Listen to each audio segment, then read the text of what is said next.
Pejabat kita malah dapat mobil yang harganya hampir 1 miliar ini.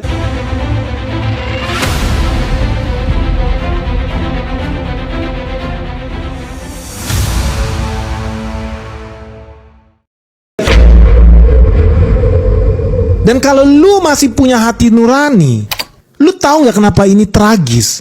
Teman-teman tahu di Indonesia masih banyak anak yang stunting, anak-anak miskin. Boro-boro makan 3 kali sehari, makan 1 kali sehari udah syukur. So gue sangat senang ketika Presiden Prabowo bilang apa? Hey, ayo kita kasih mereka makanan bergizi gratis karena mereka ini masa depan Indonesia, masa depan bangsa Indonesia ada di anak-anak ini.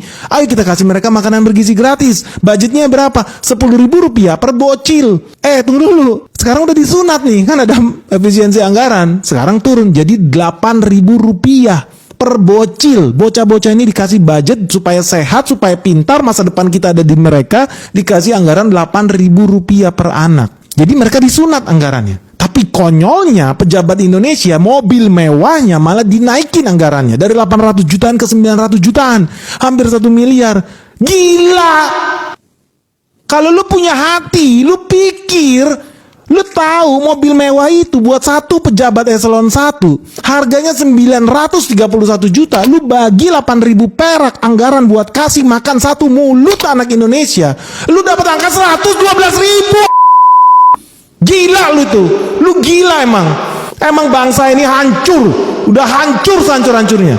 112.000 anak bisa dikasih makan. Lu tahu di Indonesia ada berapa pejabat eselon 1 yang berhak menikmati mobil miliaran itu? Ada 712 orang. Lu kali 931 juta per orang, lu bisa dapat 662 miliar rupiah, guys. Lu bagi itu 8.000 perak, lu bisa kasih makan 82,8 juta anak Indonesia. Gila. 82 juta mulut bisa dikasih makan. Tapi dia lebih pilih pantat pejabat itu harus nyaman di mobil mewah, harus nyaman kena AC, sehingga biarkan rakyat kita mati kelaparan. Biarkan. Gila lu, gila. Gua jijik lihat hal kayak gini, guys. Negara apa ini? Nggak ada otak. Apa maksudnya? Kecewa gua justru. Kecewa guys.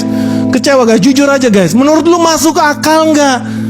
Kok bisa negara bikin program beli mobil baru? Katanya utang tambah banyak. Katanya kita harus berhemat. Katanya anak-anak kecil miskin harus kita berdayakan, kasih makanan bergizi. Budgetnya dipotong, pejabatnya dinaikin. Kok kayak begini? Mereka marah happy. Di sini kita bisa tahu negara kita ini negara yang hobinya memperkaya pejabatnya. Aduh, padahal lu tahu mereka dapat fasilitas itu duitnya dari mana? Lu tahu kan negara kita utangnya banyak. Berarti mereka itu terima duit beli mobil mewah pakai utang. Gila, bukan pakai duit sendiri, pakai utang. Terus yang suruh bayar utang beli mobil mewah siapa? Ya anak cucu lu. Kan anak cucu lu nanti belanja ke toko bayar pajak, beli baju bayar pajak, kerja di kantor bayar pajak. Supaya apa? Supaya bisa bayar utang? Enggak. Supaya bisa tambah kaya pejabat-pejabat ini. Kan sedih banget sih. Gila lu. Menurut data Bank Dunia, masyarakat miskin di Indonesia itu sampai 60,3%. Ngeri lu ini. Ngeri. Kok bisa-bisanya justru malah meningkatkan kesejahteraan pejabat? Kok itu solusi bangsa ini? Luar biasa hebat. Jijik gua dengernya, asli jijik gua.